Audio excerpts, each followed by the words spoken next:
Un cri de joie? Non. Ça fait longtemps que tu n'as pas acclamé Dieu. Jésus. Dieu t'entend là où tu es à la maison. Dieu t'entend. Dieu t'entend. J'ai béni mon ami Sinaï, Dieu donné apôtre. Le messager de la parole là où il est à la maison, là où il est en voyage. Dieu donné Sinaï, soyez béni. Je dis que Dieu t'entend. J'aimerais que nous puissions pousser des cris de joie, des acclamations pour la gloire d'Élohim.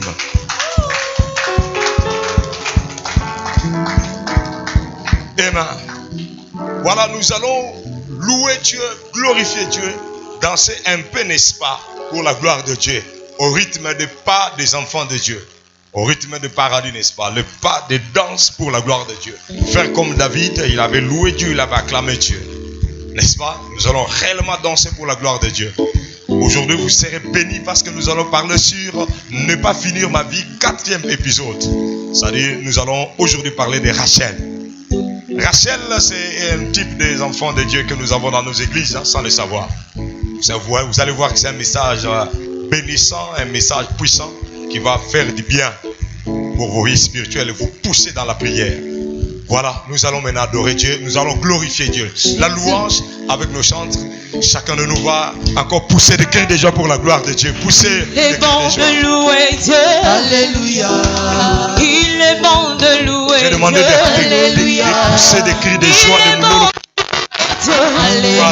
Louons-le. Alléluia. Louons-le. Alléluia. Il est bon d'acclamer Dieu. Alléluia. Il est bon d'acclamer Dieu. Alléluia. Il est bon d'acclamer Dieu. Alléluia. Alléluia. Il est bon de louer Dieu. Alléluia. Alléluia. Alléluia. Il est bon de louer Dieu. Alléluia. Alléluia. Alléluia. Quand la tempête se levera. Alléluia.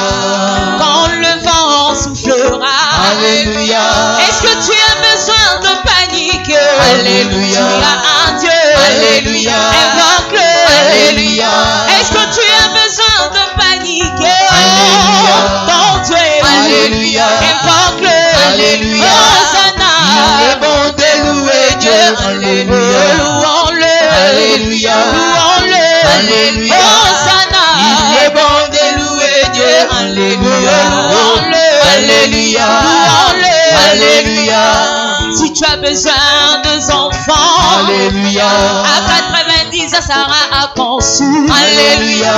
Est-ce que tu as besoin de fétiches? Alléluia. Tu as un Dieu. Alléluia. Invoque-le. Alléluia.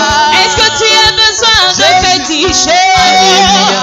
Ton Dieu là. Alléluia. Invoque-le. Alléluia. Hosanna. Il est bon de louer Dieu. Alléluia. Alléluia.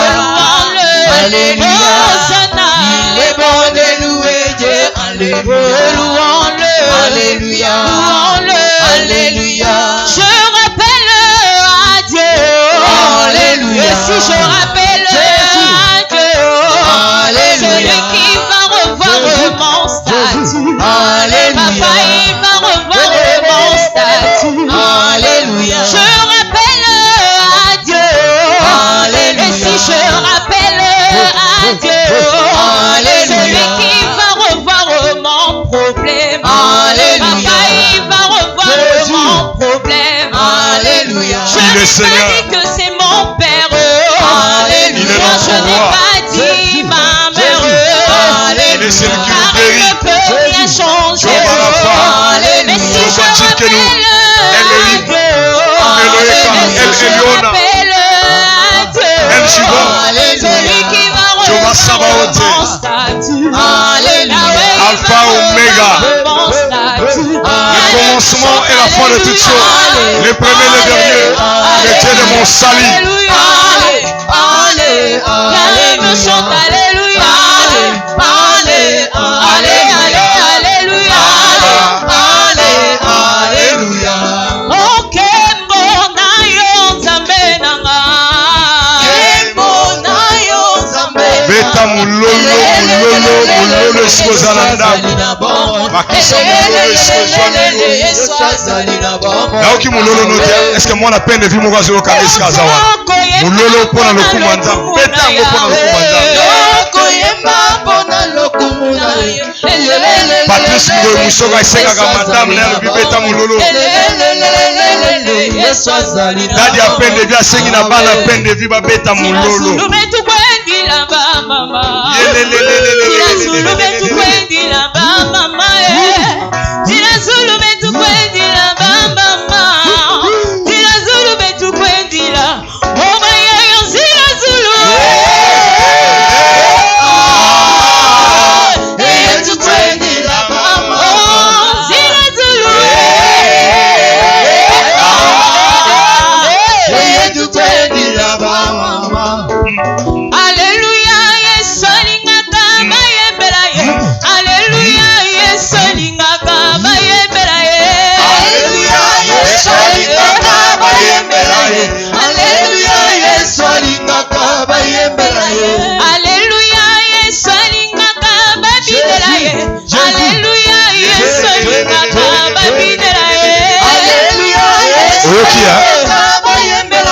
Jésus alingaka babimela ye. Il aime qu'on danse pour lui. Alors, toi qui me suis, danse un peu.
Je parle aux amoureux de Jésus.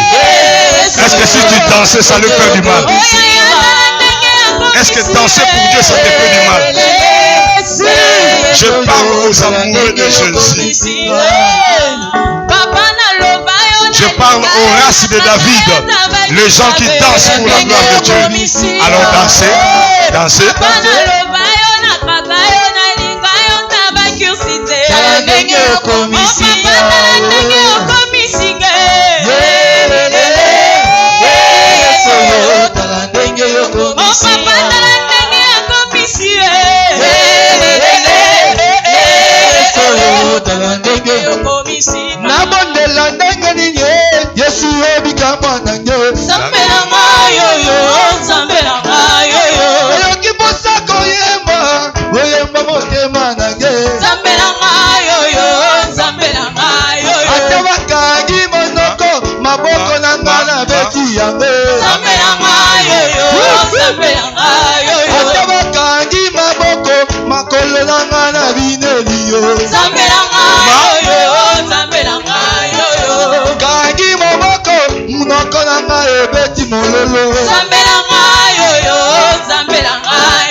Est-ce que nous pouvons acclamer très fort avec des cris de joie? Avec des cris de joie. Alléluia. Je vous rappelle que vous nous suivez en direct de notre culte dominical de la communauté chrétienne Le Pan de Vie. Et vous allez maintenant écouter une prédication à travers le messager de la parole de Dieu, l'homme de la consolation, le révérend Gustave, qui vient seulement avec un 4e message sur de ne pas mal finir sa vie. Bien-aimé, je veux que tu ne finisses pas mal ta vie, c'est pourquoi je te prêche ces choses. Bien-aimé, il faudrait que tu finisses ta vie comme dans un rêve, comme dans un conte de fées. Une fin avec plein de beauté, bien décorée, rassasiée des jours, comme la Bible nous disait pour nos patriarches. Une vie bien heureuse, une vie bien décorée, avec des roses de la vie. Bien-aimé, des choses que les autres, n'est-ce pas, ont bénéficié sur cette terre, que tu sois aussi parmi ceux-là qui vont bénéficier de ces choses-là sur la terre.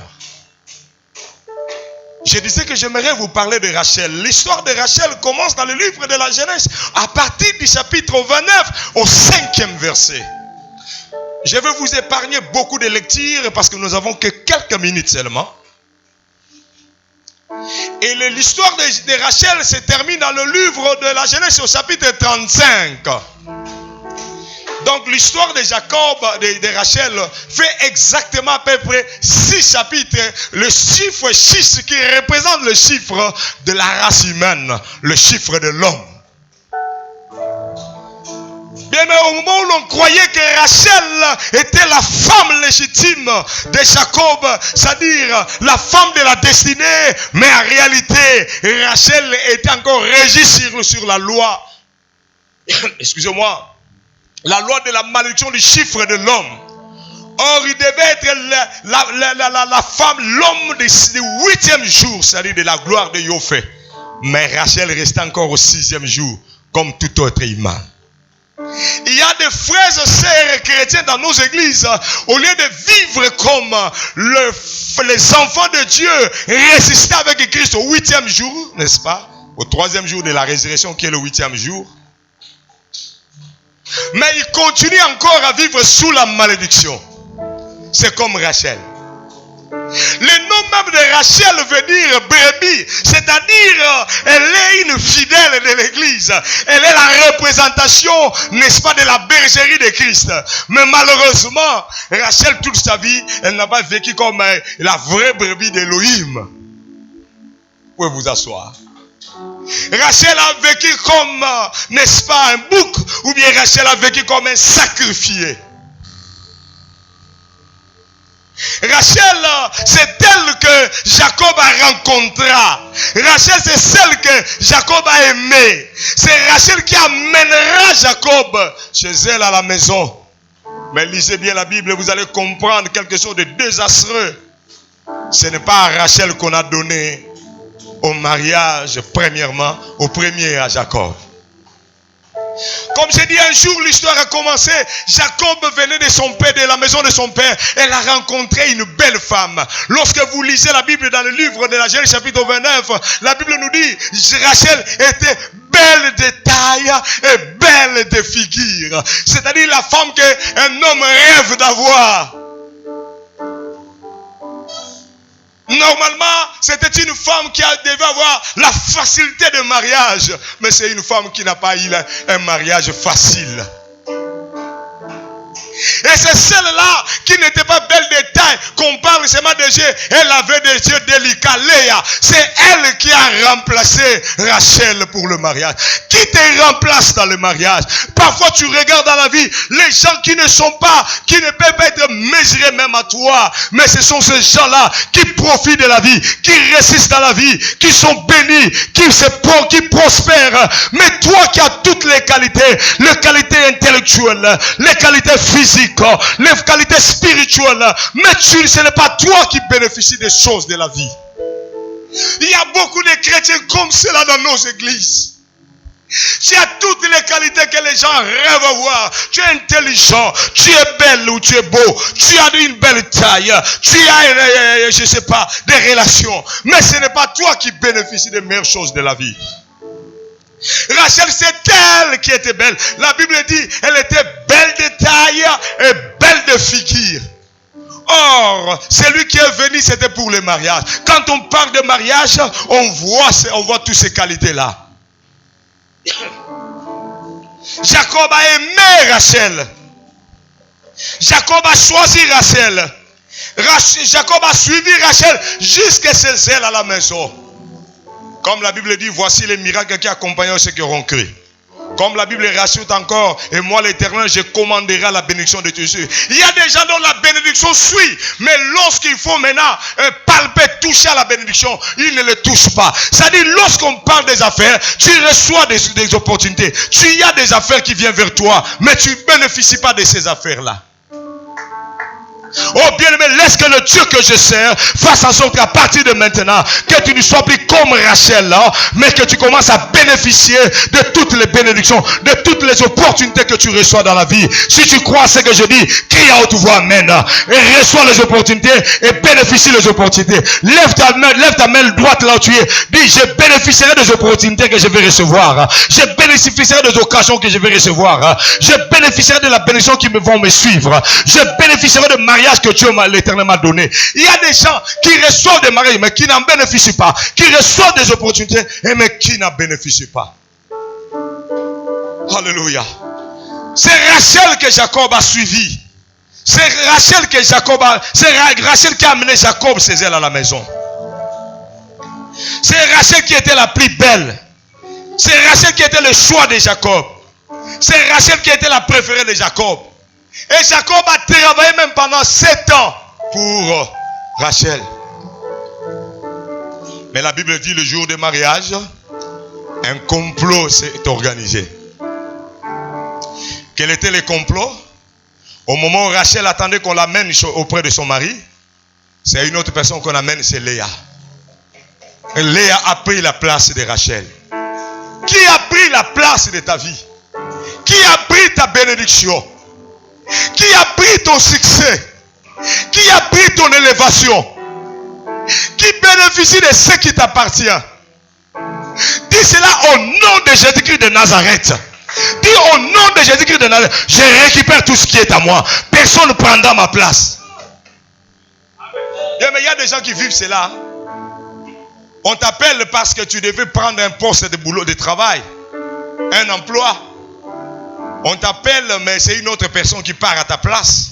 Au moment même je parle, il travaille à ta place. C'est-à-dire, à chaque fois qu'il y a une opportunité où tu devais bénéficier de quelque chose, c'est une autre personne qui part à ta place. Lève ta main droite, dis au nom de Jésus de Nazareth.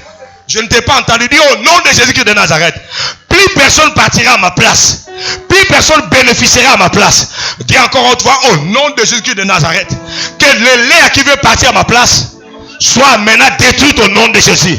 Je n'ai pas à vous bénéficier de ce qui m'appartient. Alléluia. Il y a des gens qui n'ont pas l'occasion d'aller bénéficier de ce qui est leur bénédiction. C'est comme Rachel. Léa est partie à sa place. Rachel est c'est le type de chrétien sacrifié dans la vie.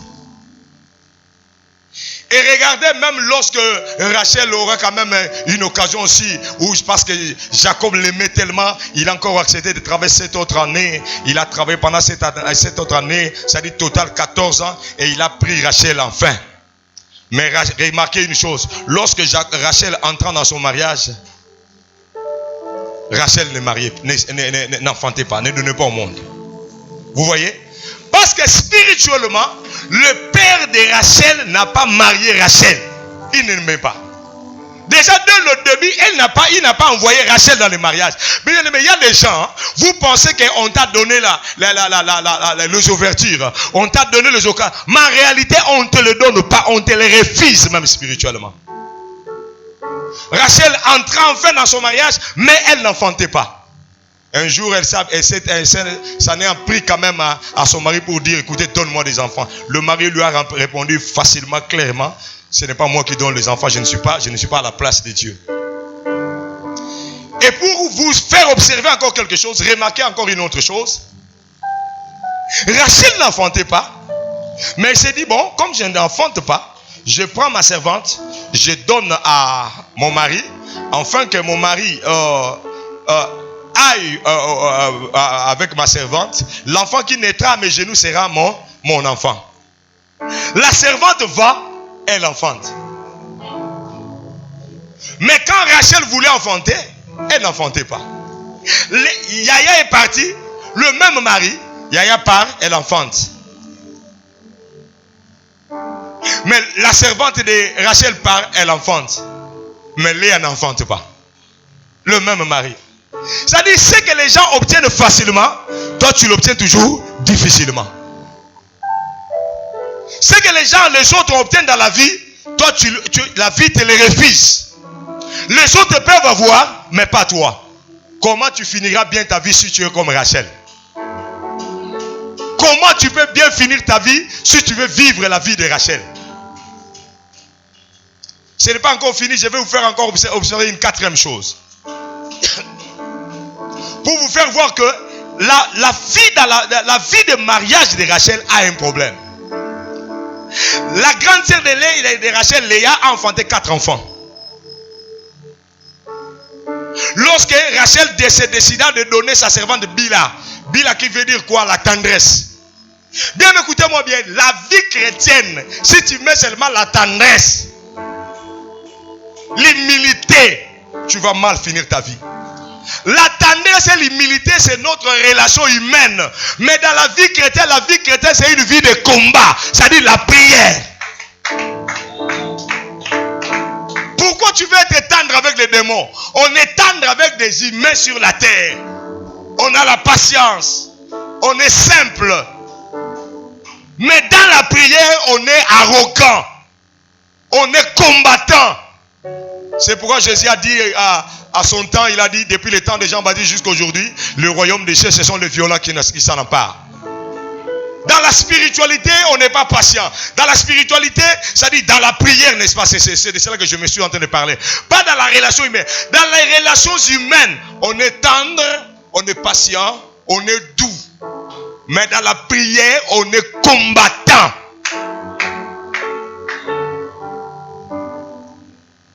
J'étais en train de vous faire observer une chose. Allez-y. Allez-y avec moi et voir cela. Lorsque Léa a enfanté, Rachel n'enfantait pas. Elle a enfanté jusqu'au 4e enfant. Mais lorsque Rachel prend seulement Bila, elle donne à son mari. Bila a eu un enfant. Directement, lisez bien la Bible. Léa devient aussi stérile.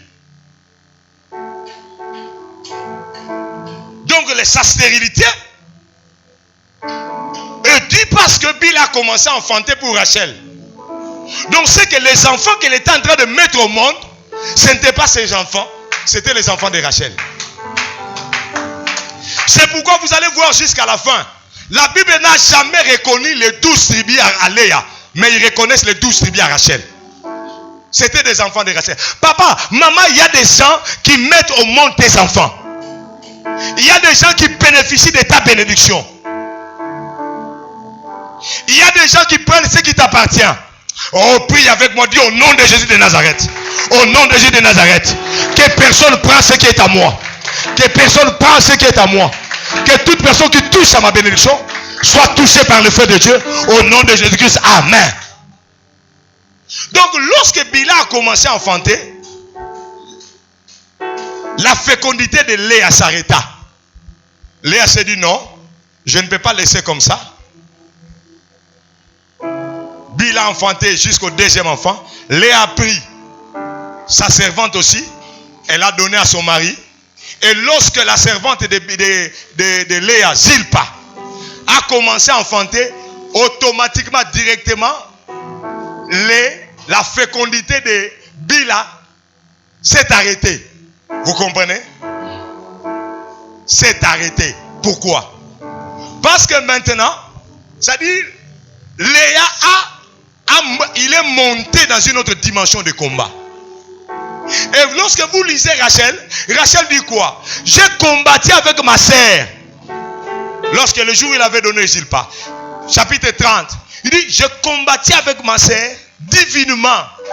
Je l'ai combattu, j'ai lutté avec ma sœur divinement. Et Dieu m'a exaucé. C'est-à-dire, la fécondité, les bénédictions de Rachel. Rachel devait faire des efforts de combat. Bien, mais c'est de cela que j'étais en train de vouloir vous dire. C'est-à-dire, la vie spirituelle. Si tu ne te lèves pas dans les combats, tu ne vas pas gagner cette bataille. Tu vas mal finir ta vie. Bien, mais pour bien finir sa vie, sois une chrétienne, un chrétien de combat. Un chrétien de prière. De fortes prières. Monte dans une dimension. Lorsque toi tu montes dans les dimensions de Bila, sache que Léa montera dans la dimension de Zilpa. Le jour où tu vas monter dans la dimension de Zilpa, sache qu'elle va monter dans une autre dimension. C'est ça la réalité. Le jour où maintenant, Rachel a commencé à enfanter, quand il a eu son premier enfant, lisez bien la Bible, Joseph, le premier enfant de Rachel. Rachel n'a eu que 2 enfants. Libalaye, c'est son mariage. Mais elle n'a donné que 2 enfants dans ce mariage-là, sur les 13. Vous imaginez? C'est son mariage, mais elle n'a donné que 2 enfants. Le jour où Rachel a commencé à enfanter directement, et la fécondité de Zilpa, et la fécondité de Bila, et la fécondité de Léa s'est arrêtée. Parce que maintenant Rachel a commencé à enfanter. Si Rachel n'avait pas compris cela, elle n'avait pas monté dans une dimension de prière, elle n'aurait pas eu des enfants. Le jour où Rachel a compris, il a dit, je luttais avec ma sœur. Divinement avec ma sœur, je luttais avec elle contre elle. Bien, mais si tu veux réussir la vie, si tu veux finir bien ta vie sur cette terre, commence à lutter. Ton mariage est sacrifié, ta vie est sacrifiée. Tu as des problèmes, tu risques de finir mal ta vie. Tu risques de connaître que des problèmes et des problèmes dans ta vie. C'est toi la plus belle, c'est toi le choix. Mais regarde comment est-ce que tu vis. C'est toi le plus intelligent. C'est toi le plus courageux de la famille. Mais regarde, toi, ton courage ne te donne rien. Au moment où on dit, la vie appartient aux courageux. Les autres, quand ils sont courageux, ils sont bénis. Mais toi, ton courage t'amène en prison. Ton courage te fait tomber dans des pièges. À cause de ton courage, tu as risqué la mort même sur le chemin d'Angola. À cause de ton courage, tu as eu des problèmes. Ça dit ton courage ne te sert à rien. Ta beauté ne te sert à rien. Ta taille ne te sert à rien. Ton intelligence ne te sert à rien. Tes boutiques ne te servent à rien. Tes relations ne te servent à rien. Les choses pour lesquelles les autres sont bénis, toi tu n'es pas béni pour cela. Pour que tu sois béni, bien-aimé, à part ton courage, à part ton intelligence, à part ton esprit ouvert, tu as besoin de lutter. De te lever, de lutter dans la prière. Tu as besoin de te lever, de combattre. Tu as besoin de te lever, bien-aimé. C'est le temps d'augmenter une vie de prière, d'augmenter la dimension de prière. Sinon, tu risquerais de finir mal ta vie. Et bien-aimé, écoutez-moi bien. J'aimerais te donner un conseil. On n'essaie pas d'aider Dieu, mais on demande à Dieu de nous aider. Et c'est comme cela que nous pouvons bien finir notre vie. Pour aujourd'hui, nous allons nous arrêter là. Lorsque le Dieu de la Bible te bénisse, je ne vais plus seulement prier pour toi parce que c'est à cause de temps. Mais dis-toi seulement comme moi, je ne veux pas être comme Rachel. Je vais être une Rachel qui a augmenté une vie de prière, de combat dans ma vie. Pourquoi? Parce que Rachel était belle de taille, belle de figure, et c'est elle qui a eu le mari. Mais bien, tout ce qui était en elle, pour elle, elle n'a bénéficié pas. Dis avec moi, au nom de Jésus de Nazareth. Au nom de Jésus de Nazareth. Toute personne qui veut prendre ma place, toute personne qui touche à ma bénédiction, toute personne qui vole ma bénédiction, que le Dieu de la Bible les rencontre. Je combats, je me lève pour combattre contre toute personne qui vient toucher à ma vie. Au nom de Jésus, commence à prier. Alléluia.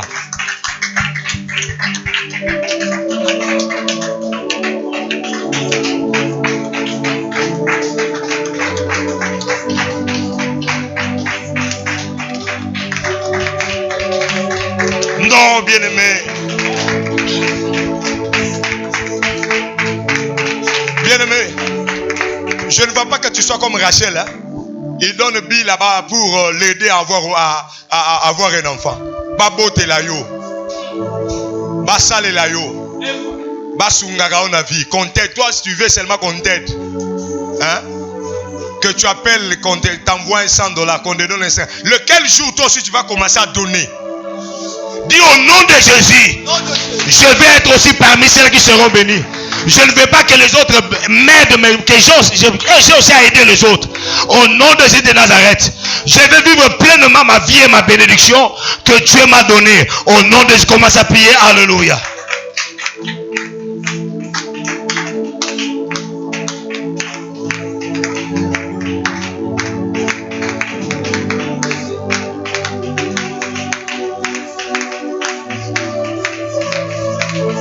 Au nom de... Oui, bien aimé, tu m'as suivi. Je t'ai venu te donner une colère sainte de la prière. Comprendre que la vie, c'est un combat. La vie de Rachel, Rachel devait combattre, devait comprendre qu'elle devait combattre. Bien aimé, il y a des chrétiens dans nos églises aujourd'hui qui ne comprennent pas qu'il faut combattre dans la prière. Combattre, c'est lever dans la prière. C'est lever, être violent dans la prière. Je parle dans la prière. Je ne parle pas des relations humaines. Tu veux être un chrétien simple, la Bible ne t'appelle pas cela. Jésus a dit depuis les temps de Jean-Baptiste jusqu'à aujourd'hui, ce sont les violents qui s'en emparent. De quoi? Des choses de Dieu.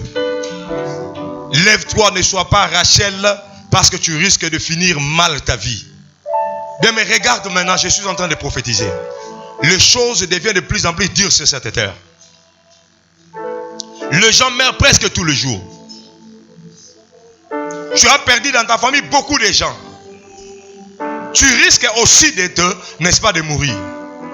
Mais lève-toi, bien-aimé, dans la prière pour sauver ta vie. Lève-toi pour sauver ton mariage. Lève-toi pour sauver ta bénédiction. Lève-toi pour sauver ce qui t'appartient. Jacob était venu pour toi. Elle n'était pas venue pour Léa. Il était venu pour toi. Ne laisse pas les autres prendre ta place. Ne sois pas un observateur, mais sois un acteur de film. Que la grâce et la bénédiction soient avec toi.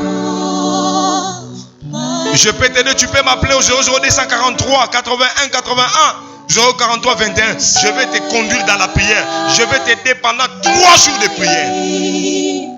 Le Saint-Esprit me demande de te dire de proclamer maintenant 3 jours à partir d'aujourd'hui. Proclamer 3 jours de prière pendant la semaine qui suit. Et de prier fortement pour ta bénédiction. Demain, si Dieu me fait grâce, je vais parler de Mandrangov. Toujours dans l'histoire de Rachel. Tu comprendras que l'histoire de Rachel nous révèle des mystères bien aimés dans la vie. Si tu es comme ça, tu vas finir mal. Je dis encore, le Saint-Esprit me demande de te dire, toi qui me suis maintenant, proclame 3 jours de prière où tu vas lutter pour ta bénédiction. Tu ne peux pas être comme ça. Dieu ne t'a pas appelé à finir mal ta vie, à rester comme ça, demeurer comme ça. Tu devais déjà donner naissance, recevoir ton mariage, recevoir ta bénédiction depuis longtemps. Mais regarde les choses que tu es en train de vivre. Pendant ces 3 jours de prière là, l'Éternel va te visiter.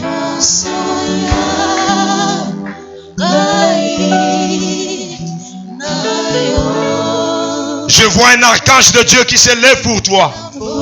Je vois un archange de Dieu qui se lève pour toi dans les combats. Lève-toi parce qu'il est déjà là.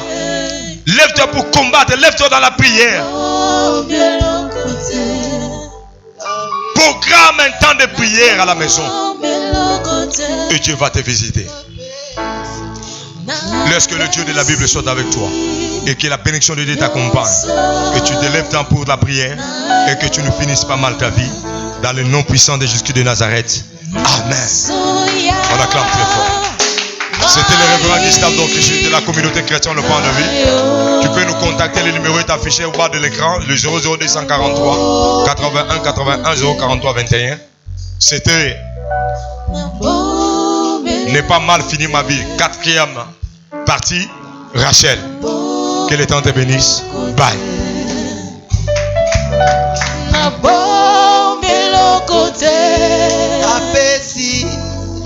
Napesi, yo so.